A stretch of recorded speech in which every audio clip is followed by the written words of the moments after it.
मी आपल्याला सांगतो, तुम्ही माझ्या हातात महानगरपालिका द्या, मी राज्याचा उपमुख्यमंत्री आहे, तुमचा पालकमंत्री आहे, तिथं मी काय करायचं ते करीन। मी कुठल्याही परिस्थितीत ह्या प्रस्तावित डीपी मध्ये चुकीच्या आरक्षणामुळे पवना नगर मधील कुटुंबाच्यावर अन्याय होऊन देणार नाही। त्यावर योग्य तो पाठपुरावा करून त्यांना न्याय दिल्याशिवाय मी गप्प बसणार नाही। मी शब्दाचा पक्का आहे। हा अजित पवारांचा वादा आहे, दादाचा वादा आहे। त्याच्यामुळे तुम्ही काळजी करू नका। तुम्ही माझ्या ह्या 8 लोकांना साथ द्या, तुम्ही तुमचं काम करा।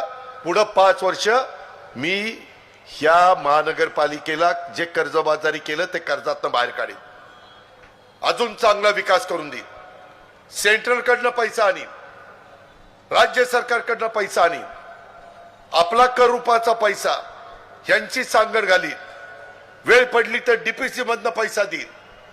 मी आज राज्याचा अर्थमंत्री आहे, मला ते शक्य आहे। हे सांगण्याच्या करता मी आज रहाटणी, काळेवाडी, माझ्या तापकीर नगर, माझ्या श्रीनगर, माझ्या कोकणे नगर, माझ्या नथे नगर, माझ्या राजवाडी नगर, पवना नगर ह्या परिसरातल्या लोकांना सांगण्याच्या करता आलोय। ही आपल्या पुढच्या पिढीच्या भवितव्याची निवडणूक आहे।